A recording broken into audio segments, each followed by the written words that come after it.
Ukuzinikela kumsebenzi wokuba ngumongikazi nokusebenza ngomdla zizinto ezibalulwe ngabongikazi ngosuku lokubhiyozela kwabo usuku lwabongikazi.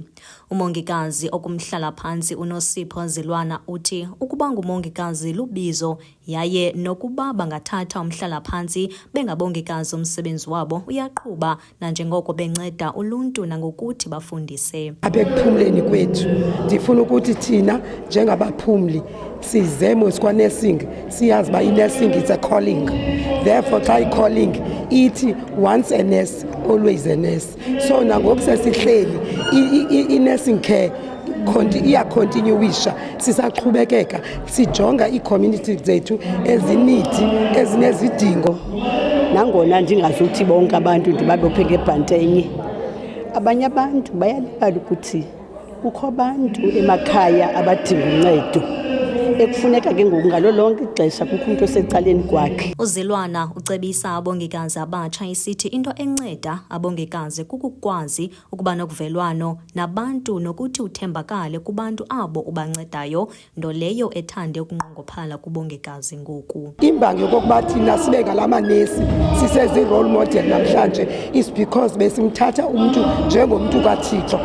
Besiba ngathi xa sijonge i-patient ibe ngathi ujonga umntanakho ube usikwe inimba, luthando olugqitha zonke izinto. Ilubizo yaye abantu abaninzi kudala inesi babeyihloniphile, kodwa ngenxa yezinto ezenzekayo neemeko siphila phantsi kwazo ngoku uzawufumanisa uba inesi ayizijongelwanga ntweni.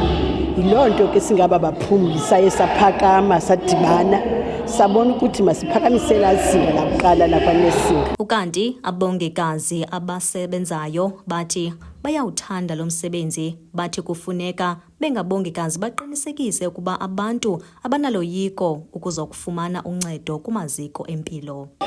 Yes, firstly I would say it is the passion, the compassion, empathy and sympathy that I had from the day I realized that I wanted to become a nurse, and that was already in 1981. Okukokwethu kukunceda nokuthi make sure that i-community yethu ngalo lonke ixesha visithela esibhedlele xa bengena ngomnyango be-hopeless baphuma bevuya, kwaye noncedo esithe basabanika lona singabongikazi with empathy, with diligence, with passion, baphuma benomdla wokuba bangaphinda babuyele esibhedlele bencedakele kwizigulo nezifo ebebengene benazo. Umongikazi osemtsha uThando Kula uthi zininzi iingxaki abajongana nazo bengabongikazi abasebatsha kulo msebenzi. It is not as the same as the challenges that the older people faced, because I think the nursing department was much lighter in terms of nurse-patient ratio. With nurse patients, you would see that we nurse more than 40 patients and you are just one sister in a unit. So those are the challenges, lack of resources.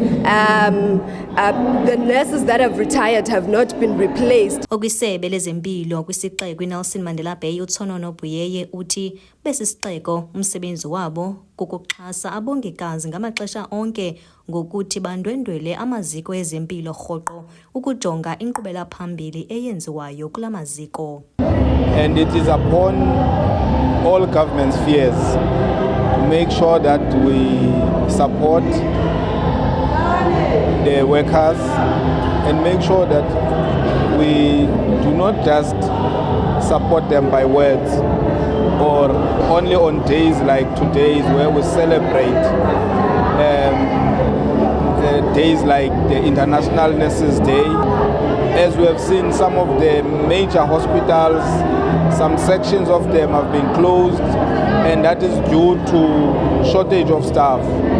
And those are things that we should be supporting and making sure that they do not happen. Nurses and all health workers needs to be supported, and by making sure that we provide them with all the necessary tools for them to do their work.